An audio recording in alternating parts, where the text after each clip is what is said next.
US president Donald Trump സമർപ്പിച്ച 20-ദിന പദ്ധതിയുടെ ആദ്യഘട്ടം നടപ്പാക്കുന്നത് ചർച്ച ചെയ്യാനുള്ള നിർണായക യോഗം ഇന്ന് കൈറോയിൽ നടക്കുകയാണ്.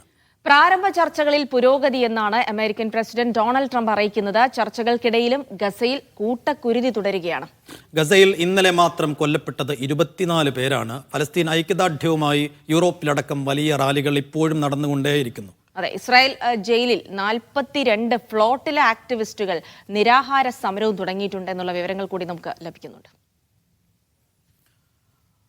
MCA നാസർ ദുബായിൽ നിന്ന് വിശദാംശങ്ങളുമായി ചേർന്ന്. MCA, good morning. MCA, ഇന്നിപ്പോൾ ഗസക്കാരെ സംബന്ധിച്ചിടത്തോളം ലോകമെങ്ങും ഉള്ള സമാധാനം ആഗ്രഹിക്കുന്ന മനുഷ്യർക്ക് പ്രത്യാശാ നിർഭരമായ ഒരു ദിവസമാണ്. കാരണം ഇന്ന് കൈറോയിൽ നടക്കുന്ന യോഗത്തെ അത്ര കണ്ട് പ്രാധാന്യത്തോടെ ലോകം വീക്ഷിക്കുന്നുണ്ട്. ആ യോഗത്തിൽ ഈ പെട്ടെന്ന് ഇസ്രായേൽ സേന ഗസയിൽ നിന്ന് പിന്മാറുന്നതടക്കമുള്ള കാര്യങ്ങൾ ഏത് നിലയ്ക്ക് ചർച്ചയ്ക്ക് വരാനാണ് സാധ്യത? ഇന്ന് തന്നെ ഇതിനകത്തൊരു തീരുമാനം വേഗത്തിൽ ഉണ്ടാകും എന്ന് നമുക്ക് പ്രതീക്ഷിക്കാൻ കഴിയുമോ? സൈഫുദ്ദീൻ, വളരെ നിർണായകമാണ്. ഇന്നിപ്പം ഈജിപ്തിന്റെ സുഖവാസ കേന്ദ്രം കൂടിയായിട്ടുള്ള ഷർമു ഷെയ്ഖിൽ നടക്കുന്ന നിർണായകമായിട്ടുള്ള യോഗം. ഹമാസിന്റെ സംഘം ഇന്നലെ ഉച്ചയോടുകൂടി തന്നെ കൈറോയിൽ എത്തിച്ചേർന്നിട്ടുണ്ട്. അതോടൊപ്പം തന്നെ ഇസ്രായേൽ സംഘം ഇന്ന് രാവിലെ കൈറോയിൽ എത്തുമെന്നാണ് റിപ്പോർട്ടുകൾ പുറത്തു വരുന്നത്.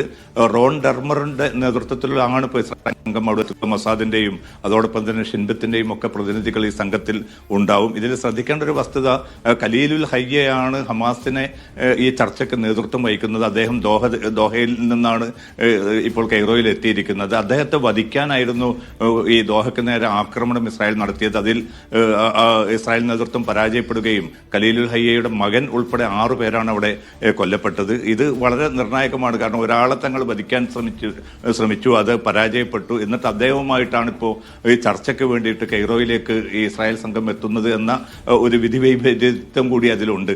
എന്തായാലും ഈ ചർച്ച ഇപ്പോൾ അമേരിക്കയുടെ ഭാഗത്തുനിന്ന് അമേരിക്കയുടെ പശ്ചിമേഷ്യൻ ദൂതനായിട്ടുള്ള സ്റ്റീവ് വിറ്റ്കോഫ് ഉണ്ട്, അതോടൊപ്പം തന്നെ ജരദ് കുഷ്ണർ ഉണ്ട്. ഈ 2 പേരാണ് ഇപ്പം അമേരിക്കയെ പ്രതിനിധാനം ചെയ്ത് എത്തിയിരിക്കുന്നത്. അപ്പം ചർച്ച വളരെ സജീവമായിട്ട് തന്നെ മുന്നോട്ട് പോകും. ഇതിൽ ഏറ്റവും പ്രധാനപ്പെട്ടത് ഈ ബന്ദികളുടെ മോചനവുമായി ബന്ധപ്പെട്ട ഒരു നിലമൊരുക്കുന്നതിന്റെ ഏറ്റവും കൃത്യമായിട്ടുള്ള സാങ്കേതിക കാര്യങ്ങളാവും ഈ ചർച്ചയിൽ ഏറ്റവും പ്രധാനമായിട്ട് വരിക. ഒരു പക്ഷേ ഇന്നോ അതല്ലെങ്കിൽ അടുത്ത 1-2 ദിവസങ്ങൾ കൂടി ഈ ചർച്ച നീളാനുള്ളൊരു സാധ്യതയുണ്ട്. തങ്ങൾ പിന്മാറുന്ന സൈന്യം പിന്മാറുന്ന ഒരു സ്ഥലം ഇപ്പോൾ ഇതിനകം തന്നെ ഇസ്രായേൽ അംഗീകരിച്ചിട്ടുണ്ട്. ആ സ്ഥലം ഹമാസ് അംഗീകരിക്കുമോ എന്ന ഒരു ചോദ്യമാണ് ഇന്നത്തെ ചർച്ചയിൽ ഏറ്റവും പ്രധാനമായിട്ട് വരിക.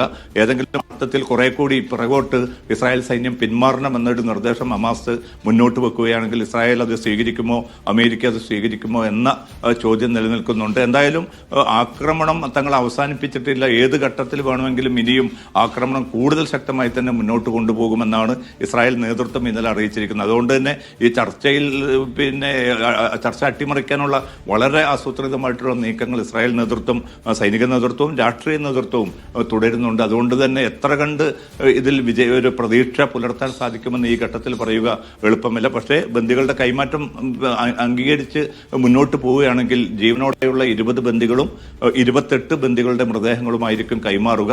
അങ്ങനെ വരികയാണെങ്കിൽ ഈ 20-ദിന പദ്ധതിയിൽ ഏറ്റവും നിർണായകമായിട്ടുള്ള ഒരു ഘട്ടം പൂർത്തീകരിക്കപ്പെടും. പക്ഷേ അത് ഇന്നും നാളെയും കൈറോ കേന്ദ്രീകരിച്ച് നടക്കുന്ന ഈ ചർച്ചയായിരിക്കും അതിൽ ഗതി നിർണ്ണയിക്കാൻ പോകുന്നത്. സൈഫുദ്ദീൻ, അതായത് ഇന്നിപ്പോൾ കൈറോയിൽ ചർച്ച നടക്കുമ്പോൾ പ്രാരംഭ ഘട്ട ചർച്ചകളൊക്കെ നടന്നിരുന്നു. പക്ഷെ ഇന്നിപ്പോൾ പ്രധാനമായും ഈ ബന്ദിമോചനം അതിനെ കേന്ദ്രീകരിച്ചുള്ള ചർച്ചകൾ, പിന്നീട് എവിടെ നിന്നാണ് ഇസ്രായേൽ സൈന്യം പ്രാരംഭഘട്ടത്തിൽ എവിടെ നിന്ന് പിന്മാറും തുടങ്ങിയ ചർച്ചകൾ മാത്രമാണോ ഇന്ന് കേന്ദ്രീകരിക്കുക? അതല്ലെങ്കിൽ ഈ ട്രംപിന്റെ 20-ദിന പദ്ധതിയിൽ എല്ലാ 20 ഇനങ്ങളും ഹമാസ് അംഗീകരിച്ചിരുന്നില്ല, 5-6 എണ്ണം മാത്രമാണ് ഹമാസ് തത്വത്തിലെങ്കിലും അംഗീകരിച്ചിരിക്കുക. അപ്പോൾ ബാക്കിയുള്ള മറ്റ് നിർദ്ദേശങ്ങളിൽ മേൽ ഒരു ചർച്ച നടക്കാനുള്ള സാധ്യതയുണ്ട്. അപ്പോൾ അത്തരത്തിലുള്ള ചർച്ചകൾക്ക് കൂടി ഇന്ന് കെയ്റോ വേദിയാകാനുള്ള സാധ്യത എത്രത്തോളമുണ്ട് നാസർ?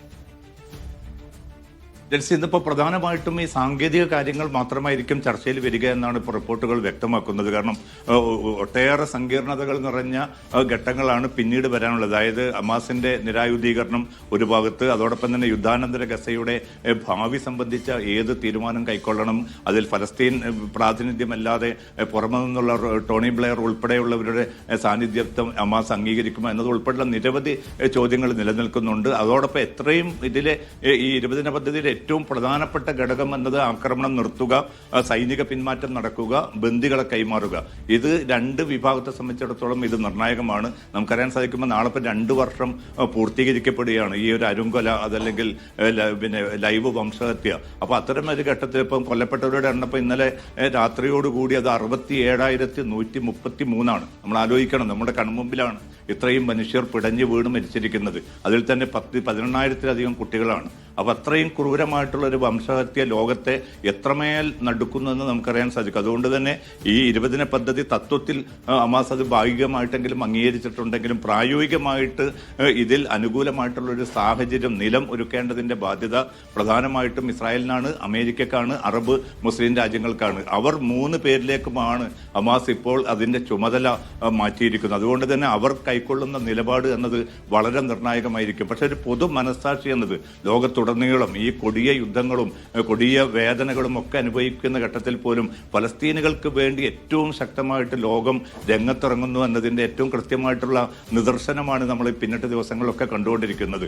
കാരണം ഇന്നലെ മാത്രം ആംസ്റ്റർഡാമിൽ നടന്ന മഹാറാലിയിൽ ചുവന്ന വസ്ത്രം ധരിച്ച് രംഗത്ത് വന്നത് ആ രാജ്യത്തെ ജനസംഖ്യയിലെ 30%-ലധികം പേരാണ്. അതായത് 10 ലക്ഷത്തിലധികം പേർ ഇന്നലെ ആംസ്റ്റർഡാമിലെ റാലിയിൽ മാത്രം അണിചേർന്നു. എന്തിനു വേണ്ടി ഇവർ അണിചേർന്നു?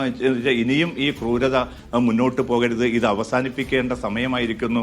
ഇല്ലായെങ്കിൽ ജനങ്ങളെ സംബന്ധിച്ചിടത്തോളം, പൊതുസമൂഹത്തെ സംബന്ധിച്ചിടത്തോളം, കാരണം ഇതൊരു ലോകമെങ്ങും ഗസയോടുള്ള ഐക്യദാർഢ്യവും പിന്തുണയും കുറെ കൂടി ശക്തമായി തുടരുന്നുണ്ട്. അതിനിടയിലും ഇപ്പോ 2 ദിവസം മുൻപാണ് ഈ 20 പദ്ധതി ഭാഗികമായി ഹമാസ് അംഗീകരിച്ചതിന് തൊട്ടു പിന്നാലെയാണ് ഇസ്രായേലിനോട്, നെതന്യാഹുവിനോട് ബോംബിംഗ് തൽക്കാലത്തേക്ക് നിർത്തൂ എന്ന് ട്രംപ് ആവശ്യപ്പെടുന്നത്. പക്ഷേ ഒരു വിലയും നെതന്യാഹു ഇതുവരെ ആ വാക്കുകൾക്ക് കൽപ്പിച്ചില്ല. നിർബാധം ഇന്നലെ രാത്രി, MC അല്പം മുമ്പ് സൂചിപ്പിച്ചു, 24 പേർ ഇന്നലെ മാത്രം കൊല്ലപ്പെട്ടിട്ടുണ്ട്.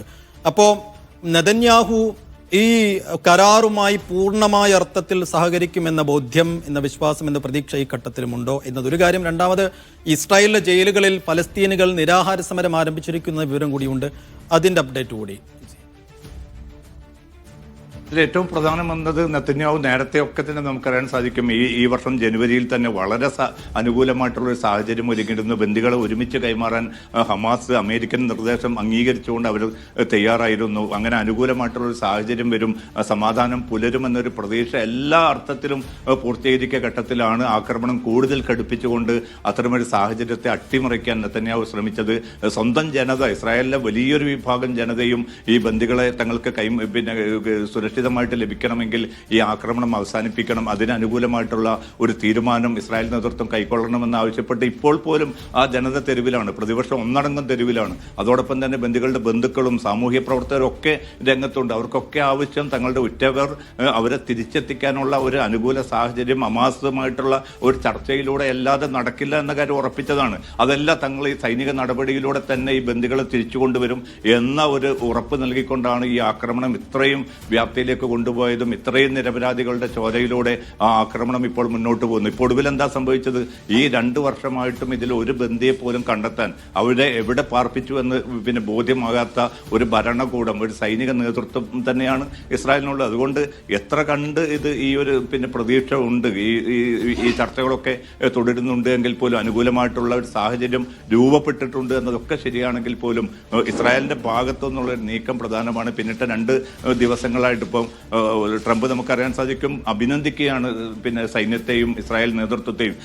ഞാൻ പറഞ്ഞ ഉടനെ തന്നെ ആക്രമണം നിർത്തിയെന്ന്. മെനയാന്ന് കൊല്ലപ്പെട്ടത് 73 പേരാണ്, ഇന്നലെ 24 പേര് കൊല്ലപ്പെട്ടു. ആക്രമണത്തിൽ ഒരു കുറവും ആ അർത്ഥത്തിൽ ഉണ്ടായിട്ടില്ല. അതുമാത്രമല്ല, ഭക്ഷണം തേടി വരുന്ന മനുഷ്യരെ വെടിവെച്ച് കൊല്ലുന്നത് ഇപ്പോൾ ഒരു ദിനചര്യയാക്കി തന്നെ അമേരിക്കയും ഇസ്രായേലും സ്വീകരിച്ചിരിക്കുകയാണ്. അത്തരമൊരു സാഹചര്യത്തിൽ പ്രായോഗികമായിട്ട് ഈ ഒരു കരാർ അല്ലെങ്കിൽ 20 പദ്ധതി പ്രയോഗവൽക്കരിക്കപ്പെടാൻ ഇസ്രായേലും അമേരിക്കയും എത്ര കണ്ട് സന്നദ്ധ പുലർത്തും, അല്ലെങ്കിൽ ഇസ്രായേൽ പിൻവാങ്ങുകയാണെങ്കിൽ അമേരിക്കൻ നേതൃത്വം ഏത് നിലപാട് സ്വീകരിക്കുമെന്നതൊക്കെ പ്രധാനമാണ്. പക്ഷെ എന്തായാലും ഹമാസിനെ സംബന്ധിച്ചിടത്തോളം അവർ രാഷ്ട്രീയമായിട്ടും അതോടൊപ്പം തന്നെ ധാർമ്മികമായിട്ടും വലിയൊരു വിജയമാണ് ഇപ്പോൾ നേടിയിരിക്കുന്നത്. ലോകത്തിന്റെ ഒരു വികാരത്തിനനുസരിച്ച് തങ്ങൾ വെടിനിർത്തലിന് തയ്യാറാണ്, തങ്ങൾ ബന്ദികളെ കൈമാറാൻ തയ്യാറാണ്, അതോടൊപ്പം തന്നെ ഭരണം കൈവിടാൻ തയ്യാറാണ്, ആവശ്യമെങ്കിൽ ദീർഘകാലാടിസ്ഥാനത്തിൽ ഉപാധികൾക്ക് വിധേയമായിട്ട് തങ്ങൾ ആയുധങ്ങൾ അടിയറ വെക്കാൻ തയ്യാറാണ് എന്ന വളരെ തുറന്നൊരു സമീപനമാണ് ഹമാസ് നേതൃത്വം ഇപ്പോൾ സ്വീകരിച്ചിരിക്കുന്നത്. പക്ഷെ അതിനോട് ആ അർത്ഥത്തിലുള്ള ഒരു പ്രതികരണമല്ല ഇസ്രായേലിന്റെ ഭാഗത്തു നിന്ന് വന്നുകൊണ്ടിരിക്കുന്നത്. അപ്പൊ അവരുടെ ലക്ഷ്യം എന്നത് ഗസയിൽ നിന്ന് പിന്നെ തങ്ങളുടെ ഗസ പൂർണ്ണമായിട്ടും കീഴടക്കുക, എന്നിട്ട് ഫലസ്തീനികളെ പുറന്തള്ളുക എന്ന വളരെ കൃത്യമായിട്ടുള്ള ഒരു വംശീയ ഉന്മൂലന പദ്ധതിയുമായി തന്നെയാണ് ഇസ്രായേൽ ഈ ചർച്ചയ്ക്ക് എത്തുന്നത്. അതിൽ അമേരിക്ക എത്ര കണ്ട് ഇസ്രായേലിന്റെ ഈ ഒരു ഗൂഢ പദ്ധതിയെ പിന്തുണയ്ക്കും, അല്ലെങ്കിൽ എത്ര കണ്ട് അവരെ അത്തരമൊരു നിലപാടുമായിട്ട് മുന്നോട്ട് പോകാൻ പ്രേരിപ്പിക്കും എന്നതുൾപ്പെടെയുള്ള ചോദ്യങ്ങളെ കൂടി ആശ്രയിച്ചിരിക്കും ഗസയുടെയും ഈ മേഖലയുടെയും ഭാവി.